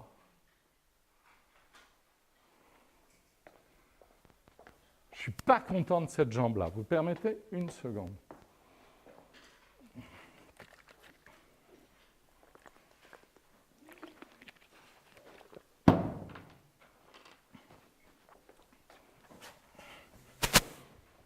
C'est peut-être ça. Je suis peut-être vraiment... C'est difficile. Oui, je crois que j'ai tort de vouloir montrer le tendon. Il est plus postérieur que ça, mais c'est... Oui, c'est ça. C'est plus postérieur que ça. Donc, en fait, il ne faut pas que je montre le tendon. Le tendon est plus en arrière. C'était pour que ce soit clair pédagogiquement. Mais c'est faux, je crois. Voilà, c'est peut-être ça la solution. On ne peut pas voir le tendon de ce côté-là. Je crois que c'est ça. C'est pour ça que ça n'allait pas. Voilà, le tendon est...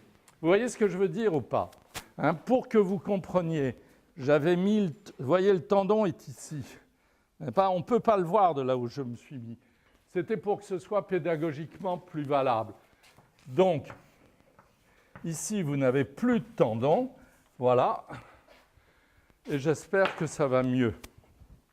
Voilà, le tendon d'Achille et le tendon du jumeau, ils sont ou dans le profil ou en arrière. Voilà, c'est moins moche, hein? Voilà, question. Non? Oui, il ne s'accroche pas le quadriceps. Ça veut dire 4 chefs d'un même muscle.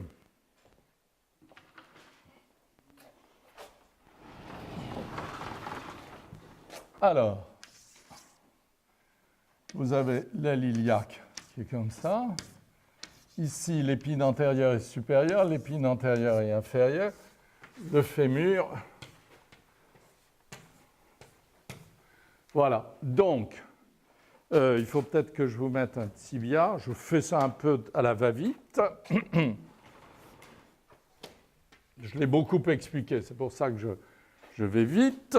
Donc, partant de l'arrière du fémur, ici, ce qu'on appelle la ligne âpre. Vous voyez cette ligne bifide? Voilà, n'est-ce pas, qui est ici. Alors, il y a divers muscles qui s'y insèrent. Mais en l'occurrence, là, il y a le court biceps, mais il y a aussi le vaste externe. Donc, le vaste externe envoie des fibres qui vont être arrondies au tel point que la masse charnue sera large, sera vaste. Et puis, dans la partie basse, ici, jusqu'ici à peu près, il y a le vaste interne, qui va donc envoyer des fibres charnues, lui aussi hélicoïdal. Donc, les deux vastes vont descendre comme ceci et comme cela, hélicoïdalement, n'est-ce pas, ici et là. C'est eux qu'on trouve là et là. En dessous d'eux et à l'intérieur d'eux, il y a un faisceau musculaire qu'on peut oublier, n'est-ce pas, qui est le crural. Donc, ça en fait 3, vaste interne, vaste externe et crural. Tout ça, s'ils étaient seuls, expédierait un tendon à 3 rameaux comme ça, qui iraient, il n'y aurait pas de rotule sans doute, hein, ce n'est pas la peine, et ça irait comme ça. Et ce serait un triceps de la cuisse, monoarticulaire, c'est-à-dire qu'avec ça, on ferait ça et c'est tout. Or, avec le quadriceps, on fait ça et ça, n'est-ce pas? Donc, il faut relever la cuisse au niveau du bassin. Donc, on va, comme je vous l'ai déjà expliqué, chercher ici un tendon, celui que j'ai mis là, n'est-ce pas, qu'on pourrait même mettre là, si vous voulez, qui va sur le bassin, c'est bien le seul qui y aille, un autre tendon qui raccorde le tendon précédent, et là, on jette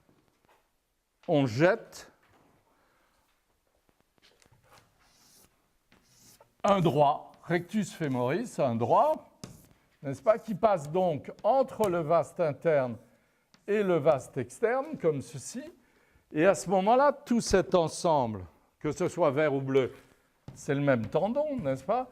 Il lui faut une rotule comme poulie de réflexion au-dessus de l'intérieur. Oh zut, c'est rose. Il lui faut une rotule comme poulie de réflexion au-dessus de l'interligne articulaire pour qu'il n'y ait plus de puissance, n'est-ce pas? Et cet ensemble, donc, droite antérieure, vaste interne, vaste externe, plus crural, 1, 2, 3, 4, fait le quadriceps. Donc, monsieur, le vaste interne et le vaste externe vont sur l'arrière du fémur et ne sont que monoarticulaires. Le droite antérieur va là, a besoin d'une rotule pour donner des coups de pied, car on donne des coups de pied ou on court, et remonte, lui, jusqu'au bassin, mais c'est le seul. Il ne va pas à l'épine antérieure et supérieure, car elle est prise par le couturier, un autre truc qui s'appelle le tenseur du fascia lata, il va là. Et chez les femmes, c'est absolument somptueux parce que cette ouverture fait une tonalité gris-froid et on voit une petite fossette qui s'appelle la fossette fémorale. On voit aussi chez les hommes, mais c'est beaucoup moins passionnant parce que chez la femme, tout est gras alentour et ça fait une forme que je vous ai montrée souvent dans les diapos. Question. Nicolas, offrez-moi une, s'il vous plaît. Une question. Montrez-leur qu'on peut poser des questions, même quand on vous y oblige. Ça y est, vous voyez, voilà un étudiant sympathique. Vous êtes venu il y a combien de temps la première fois, Nicolas? Une quinzaine d'années. Allons-y.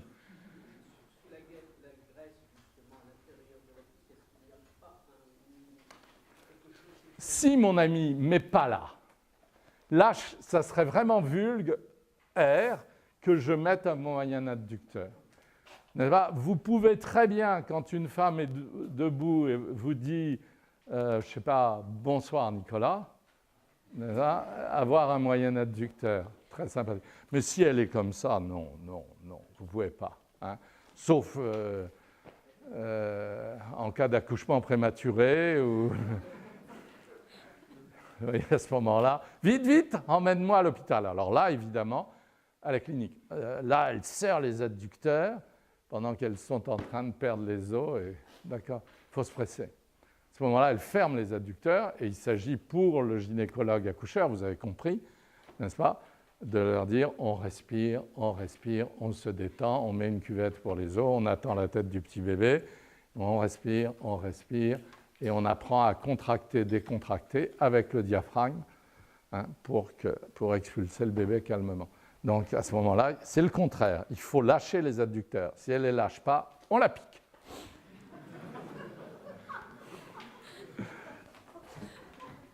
Ça va?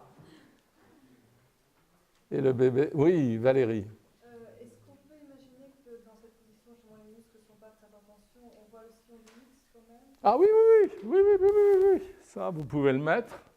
Il est là. Ça, vous pourriez le voir. Mais il faut vous avouer que comme c'est une fille, mon instinct a fait que j'en ai pas parlé. Mais c'est une très bonne question. Parce qu'en fait, la graisse se glisse dedans. D'accord? Et vous ne le voyez qu'à partir d'ici. Souvenez-vous de l'image la grande fille mince qui court très vite. Ça va? Allez, diapo. C'est bon? Diapo.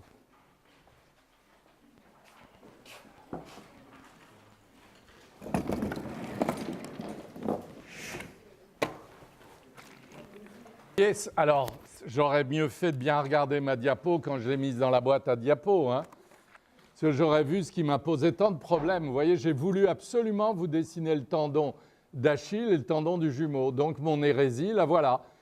C'est vraiment cette forme-là qui, tout d'un coup, heureusement, m'est venue à la fin. Sinon, là, je n'aurais qu'à avoir la honte, hein, parce que là, c'est vraiment la leçon. On ne voit plus les tendons qui sont en arrière dans cette attitude, n'est-ce pas? Vous avez le tibia sous-cutané, le vaste interne, le couturier, voilà. Hein. Droite interne, si vous y tenez, ouest, droite interne et moyen adducteur. Question, diapo, pardon. Ça, j'adore, non? À part la petite tache, bon là, je suis désolé, c'était sur le journal. Regardez comme c'est beau, tous les muscles sont relâchés, rotule, tendon rotulien, le chapiteau tibial et paf, regardez comme c'est beau cette espèce de corde du long péronnier là qui vient tangentiellement à la malléole et vous sentez, c'est malheureux la tâche, hein, parce que sinon on voit le long péronnier, on voit son corps charnu là. Et on voit la corde qui démarre dans l'ombre et qui prend la lumière. C'est donc une jeune femme très ectomorphe, vous voyez. On voit très bien les saillies de coude dont j'ai parlé, etc. Les toutes petites fesses très discrètes de l'humérostyloradial, qui est un muscle qui, dans ce cas-là, une fesse, c'est une forme fessue, n'est-ce pas? On peut utiliser ce mot bien en dehors des fesses dont tout le monde parle. Diapo. Il n'y a pas que celle-là dans le corps humain. Voilà, alors lui, diapo suivante. Voilà, vous voyez, vaste interne, droite antérieure, vaste externe, je vous l'avais montré au début de l'année. Vous voyez là, c'est une autre façon de voir les choses que mon cours de ce soir. Tout ça, c'est plein de muscles. Là, l'os, jumeau, solaire, jambier. Ça va? Hein? Et hop, l'arche interne, vous la sentez même au travers de la chaussure à clous. Et voyez l'autre pied. J'espère que vous êtes content de la façon dont je l'ai posé sur le sol. C'est à peu près équivalent à ça. D'accord? Ça marche? Diapo. Pour celui d'entre vous l'autre jour qui m'avait demandé l'insertion du couturier, j'avais dit que je rapporterais la diapo. Je ne sais pas s'il est là, la voilà. N'est-ce pas? C'est une photo extraordinaire, j'en ai jamais vu d'autres, où on voit le bas du couturier comme disséqué, bien mieux que dans une dissection, aller s'insérer en pas de doigt sur le tibia continu jusqu'à la malléole. Hein, moyen adducteur, grand adducteur, droite interne, il n'y a pas de gras, là tout est en contraction, vaste interne, droite antérieure, vaste externe, la rotule, vous connaissez tout ça, je pense que vous pouvez très bien le lire. Et de l'autre côté, vous voyez, le cours de ce soir, c'était ça, la courbe des adducteurs, enfin il y a eu ça, la courbe des adducteurs et le quadriceps, vous voyez, le jeu entre les deux avec le couturier qui sangle. Diapo suivante. Ça m'amuse beaucoup de vous montrer une fois encore l'importance du couturier qui établit les formes qui lui sont complémentaires. Diapo suivante. Je l'ai mise à l'envers exprès, n'est-ce pas? Ne soyez pas surpris. C'est le fascia lata, c'est pour vous montrer que même chez une toute jeune fille, dans une cuisse et une jambe externe, même sans abus de gras, n'est-ce pas, avec des nuances, je pourrais vous la disséquer évidemment, mais ça ne ferait pas un cours très lisible, vous voyez, parce que tout est très discret, très tendu. Ça, c'est même un tendon propre d'implantation des fibres du vaste externe dont je ne parle jamais. Bon, les fibres sont très courtes en dessous. Voilà. Et alors, mais c'est vraiment extraordinaire parce qu'on sent le côté tendu. Vous voyez, on découvre même la limite du péronnier et le péronnier. Mais on ne voit rien, n'est-ce pas? Mais on voit que c'est tendu, à part le renflement du quadriceps. Diapo. Et je trouve qu'on lit diapo suivante. Voilà. Alors, elle aussi, c'est tendu, mais elle est plus âgée, donc on lit mieux, n'est-ce pas? Moyen fessier, tenseur fascia, grand fessier, fascia, boum. Ischio-jambier, tout petit sillon de X. Et voilà la graisse sous-trochantérienne. Dieu sait s'il y en a peu. De l'autre côté, on ne voit pas le couturier dans cette attitude. On l'aurait vu un instant plus tard. On voit les adducteurs, n'est-ce pas, et le quadriceps. Et regardez le jumeau. Vous voyez comme c'est difficile. Tiens, ma pile ne marche plus. Ah zut. Comme c'est difficile à dessiner tellement c'est simple, n'est-ce pas? Regardez chez elle comme c'est tendu. Hein, comme une jument de race, quoi. jumeau solaire. Regardez ça. Et le jambier, c'est très tendu aussi. Et vous avez l'os entre les deux. De ce côté-ci, vous n'avez que du muscle. Qu'est-ce que c'est que ce petit point-là? Vous voyez? La limite du long péronnier, oui. Bravo. Et Michel-Ange, lui, il fait un trou, là. Hein. Diapo. Parce qu'il adore ça. Diapo.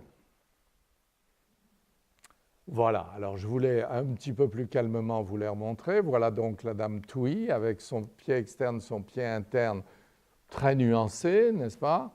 Vous voyez très bien la sutrocantérienne, la sous-trocantérienne, très élégante, très discrète, magnifique, etc. Je vous signale que c'est du lin, hein, la perruque, ce ne sont pas des cheveux. C'était des gens qui se lavaient énormément. Diapo suivante, à l'inverse de toute. Voilà, alors voilà une petite concubine plus réaliste, mais qui a des vrais pieds. Vous pouvez la voir au Louvre. Diapo suivante.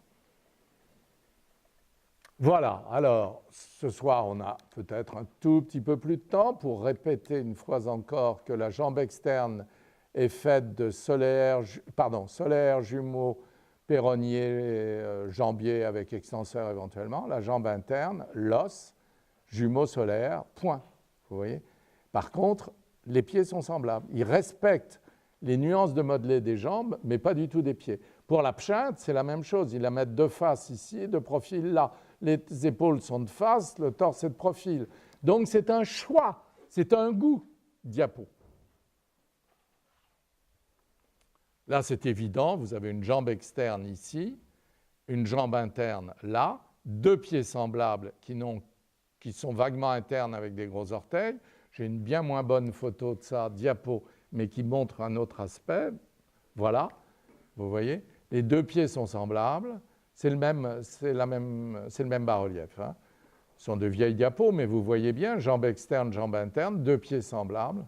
Cet étrange choix, n'est-ce pas, diapo. Alors ça frise l'extravagant. C'est à Leyde, le musée égyptien de Hollande, enfin des Pays-Bas. Diapo suivante. C'est complètement fou, vous voyez, les deux pieds sont externes pour la malléole, internes pour le gros orteil, diapo. Alors ça, si vous êtes allé rue de Seine, comme je vous le conseillais chez cet antiquaire, vous avez pu voir ça manifestement. Les deux avant-bras voulus, semblables, n'est-ce pas? Diapo. Alors qu'ils savent très bien que ce n'est pas comme ça, mais c'est un choix, c'est un goût, c'est un respect du mur, du plan, etc. Diapo.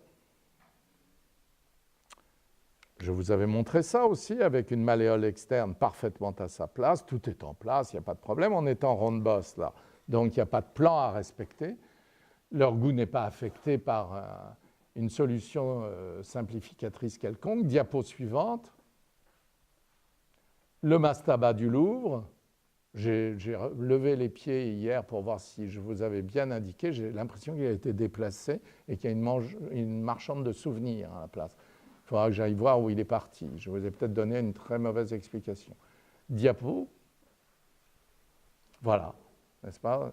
Ça, c'est une jambe externe, ça, c'est une jambe interne, c'est évident, l'arrivée du couturier. Et les pieds sont semblables. Diapo suivante. Même chose. Diapo suivante. Même chose. Diapo suivante. Mais ça, il faut le voir hein, pour le croire. Les diapos ne suffisent pas, puis c'est tellement passionnant. Diapo suivante. Une autre solution, mais semblable. Les principes sont les mêmes. Diapo suivante. C'est de la folie, n'est-ce pas? Là, vous êtes sur un papyrus, les pieds sont semblables, et vous voyez très bien que ça, c'est une interne et ça, une externe. Et avouez qu'il a eu le sens de la nuance. Pourquoi n'a-t-il pas fait pour les pieds, n'est-ce pas? Diapo. Diapo. Diapo. Alors, dans les ostracones, il y a très très souvent, je vous en ai montré hier, je ne sais pas, je crois que je les ai pas remis, avant-hier, pardon, qui étaient très modelés, j'ai même osé parler de Rubens. Parfois, il y en a qui sont manifestement plats, n'est-ce pas, et qui sont peints dans le plan, si je puis dire. Il y en a deux qui sont très charmants et très connus. Celui-là, diapo suivante, et un qui fait ma passion. Ah, mais non, c'est un papyrus. Mais ça, c'est absolument sublime. Et alors, regardez la délicatesse du pied, là, de son arche interne. Ouais. Et tout est une délicatesse morphologique magnifique. Alors, vous n'allez pas me dire qu'il y avait un modèle, n'est-ce pas? Ça, c'est sorti de la tête d'un homme qui regardait. Alors évidemment, nous ne sommes pas des chevaux, nous ne nous promenons pas nus, hein, donc votre regard est moins habitué à la forme humaine. Mais vous n'avez pas besoin de modèles et de femmes nues, n'est-ce pas, pour dessiner ça. Vous avez des êtres humains autour de vous et la sensualité que les tendresses que vous leur portez peuvent se traduire avec autant d'élégance que ça, si vous le souhaitez. N'est-ce pas? C'est à la fois tendu et doux, et respectueux, c'est magnifique. Diapo suivante. Et ça respecte le mur. Ah oui, j'ai mal mis, mais ce n'est pas grave, ça vous l'aviez vu, l'ostracone en mi-bas-relief, dessiné ici et taillé là. Diapo. Diapo. Alors c'est celui-là où je disais, vous voyez, là ça ne respecte pas du tout le plan, c'est au contraire bien convexe, etc. Jambe externe, jambe interne, enfin c'est morphologiquement très vendable, diapo. Voilà, alors c'est ça que je n'ai pas eu le temps de vous montrer, qui est tout de même somptueux, n'est-ce pas? Dans la vallée des rois, il y a des tombes inachevées où on a le dessin et le bas-relief entrepris, mais inachevé. Donc on voit les différences de proportions choisies. Vous voyez, il y a un autre dessin là, etc. Diapo suivante. Je vous avais fait une belle conclusion, je voudrais bien la passer. Vous voyez le dessin à gauche, le bas-relief à droite. C'est fantastique, non? On voit que tout, en fait, est une obéissance au mur et aux proportions, hein, avant d'être une représentation réaliste. Hein, et ça vous donne jambe interne, jambe externe, avec une élégance incroyable, une discrétion, aucune putinerie anatomique, n'est-ce pas? Et c'est beau, diapo.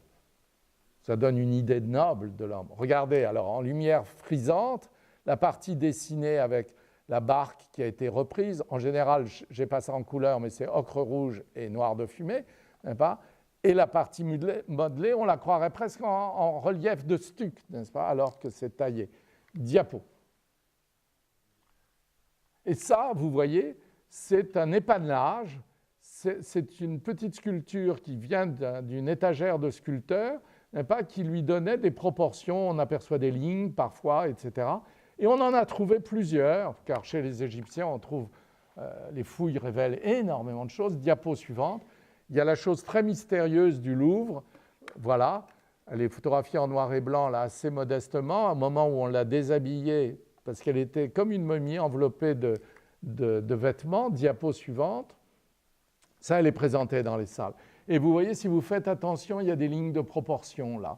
C'est vraiment l'ébauche, n'est-ce pas? La première ébauche d'une sculpture avec toutes les proportions tout petit, un objet d'atelier, diapo, fantastiquement passionnant. Vous voyez, regardez, vous voyez toutes les proportions du nez, de l'oreille, etc. Et le tendu, là, est déjà très très beau. Ça, c'est le lainage qui l'enveloppait. Diapo suivante. En dessous, vous voyez les proportions. Donc, ce n'est pas du réalisme, n'est-ce pas? C'est autre chose, c'est de la poésie. Diapo suivante. Et la voilà photographiée en couleur dans la vitrine. Je ne sais pas si vous voyez mieux. C'est très impressionnant. Diapo suivante. Les cuistres vous diraient que c'est de l'art moderne. Diapo suivante. Le pied que je vous avais montré. Diapo suivante. Voilà, un pied épanelé, mais malheureusement saïte. Hein, ce n'est pas très très beau parce que c'est très réaliste, etc. Les Romains ne sont pas loin. Hein, on est à la fin mais c'est émouvant de voir tous les plans, n'est-ce pas? Comme disait mon prédécesseur Lecoeur, on cherche dans un pied la ligne de partage des eaux, c'est-à-dire on se demande si la pluie tombait, par où elle descendrait, n'est-ce pas? Diapo, pardon, diapo. Alors ça, j'adore. Le respect du mur chez les Égyptiens, c'est fantastique. Vous voyez qu'il n'y a aucun repentir, ça a été écrit à la plume d'oie et au pinceau affilé à long poil, en un seul coup d'ocre rouge, etc., absolument merveilleux d'aplomb, de force, d'énergie. Ah, j'aimerais dessiner comme ça. Mais Rembrandt dessinait comme ça, lui. Vous voyez, il mettait une tache et après, il dessinait. À l'inverse de ce qu'on fait souvent, nous, on met le contour et on met de la couleur dedans. Mais non, eux préféraient à l'oriental la tâche et l'écriture au-dessus. Et voilà un chef-d'œuvre absolu, diapo suivante, qu'on appelle stupidement les oies de Maïndoun. En fait, ce sont des bernaches. Elles sont magnifiquement d'aplomb. Et je vous propose, j'ai très peu de temps, c'est malheureux, un des rares peintres du XXe siècle pour lequel j'ai un infini respect, diapo suivante. C'est une petite esquisse de Balthus faite dans le Morvan, dans la bonne période. Vous voyez, même là, la cheminée n'est pas en perspective. L'autre jour, certains d'entre vous sont venus me demander d'insister sur ce que j'appelle le respect du plan. Ouais, c'est totalement inachevé, mais on voit très bien qu'il ne veut pas que ça fuit. Diapo suivante. Ouais, les trois sœurs, qu'il a répété. Et ça, c'est sans doute la toile de cette série qui m'intéresse le plus. Vous voyez que ça en devient presque sauvage, tellement ça veut être mural, n'est-ce pas? Le bouquet s'aplatit, les trois sœurs s'aplatissent. Et vous voyez, étrange visage, d'où ça vient? Eh bien, je vais peut-être vous en donner la solution, mais vous la connaissez sans doute. Diapo, si ça vous intéresse. Diapo suivante. Vous voyez, alors là, c'est vraiment égyptien. Ils étaient très amis, Giacometti et lui, n'est-ce pas? En fait, c'est du Giacometti en peinture, ça, si vous voulez. Diapo suivante. Voilà la rue que vous pouvez connaître. Elle est bien abîmée, n'est-ce pas, entre Odéon et la rue Saint-André-des-Arts, le passage du commerce Saint-André. Ça, c'est Balthus avec sa baguette.